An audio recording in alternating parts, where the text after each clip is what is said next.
That's cool. Sometimes just a reorientation is all it takes to allow it to move. And the other piece would be to trust the unconscious. Okay, if it moved and this energy opened up, it's like, okay, well, it's just expansion now. And if there's another layer of it to be touched, it'll appear, and you can respond and be with it as it appears. It doesn't need to be like brought. That's again the mind's interference with the calculation aspect, rather than I'm being present with what's here. My mind's true purpose is to bring presence and inquiry into this thing that's coming up, and to communicate it with the intention to explore it. And if it moves right away, great. Maybe it moves, it comes back around another layer, maybe a different angle. Okay, here it is again, but maybe it's like showing up a little differently, or maybe even more intensely now. It's like, oh, something a little deeper. And to trust that your own consciousness is going to spiral organically into whatever wants to be touched. And that's exactly right. It's a blossoming, and it'll kind of contract and open and downward. Yeah. There's an interesting second piece that I'll just kind of tag onto that. Like recently, I've been challenging myself not to move towards, let's say, not to move towards the heart, just to allow it to be as it is, and not to show preference towards. If I'm in a loving state, that's preferable. If I'm in a judging state, that's less preferable. And to like pull out the preference for one or the other, or pull out the ranking of one ranks higher than the other. The letting go of preference allows for it all to be, it's like everything is held with so much more ease, that when, like James was saying, you're like, then the conflict comes up and you're like, you just go right to it without the resistance. It's like not having the preference, then you're not even primed and ready to then resist, or primed and ready to then hold.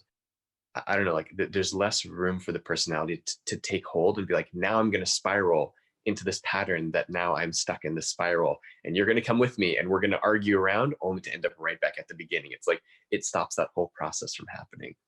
And this is like, and you can see like the corruption that can happen with, I preference a loving state. And within that, who's the one that thinks like what a loving state is? Okay, so a loving state is expansive acceptance of everything.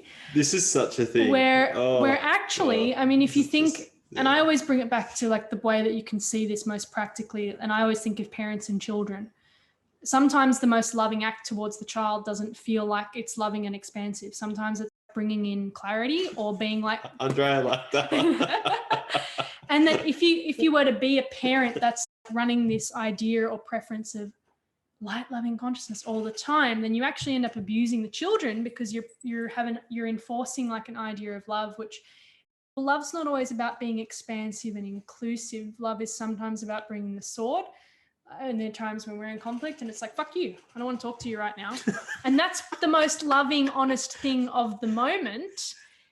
And when, like what you're saying, you move into non-preference, and then that creates space for the parts to move freely and be able to resolve themselves without it being in a push-pull of like, I need to be accepting, or I remove myself from the judgmental, angry part, where that actually keeps it as this part of my consciousness that I'm not including. And it's not actually loving. It's like, oh, I have to exclude the part of me that's not loving. Whereas when we can backdrop, and this is the truth aspect, because if we're just love really can't grow without the truth aspect. And truth actually isn't always about the light and love thing. And that's like where the Christians, let's say, run into a problem, because it's all about the savior and the love consciousness. And that's not like truth, as the beyond all of it, is sort of different from that as well. And there's an inclusion. I would say love is life and truth is death. There's the death aspect, the willingness to cut the sword, or no to this, or this isn't true. And in the cutting away of that which isn't true, more love can be grown. Or I'm empty and I include that which is judgmental and angry or frustrated, rather than preferencing some kind of superficial idea of harmonic unity. Because sometimes my anger at James is telling me something about the way in which love isn't fully in the relationship. And maybe my embrace of my anger over time says, actually, my anger is telling me that there wants to be a change here. And that's like the embrace of your dissatisfaction. This is the alchemical aspect. Like maybe I'm dissatisfied with my job, and instead of trying to wire myself out of dissatisfaction, maybe it's telling me that maybe it's saying that it's time for a raise, or I'm now wanting to make more money. I want to contribute in this way. Maybe I want to leave the job. So these negative aspects are also holding the key for what can birth more harmony and expansion through the way in which they're like contracted around reality. Yeah.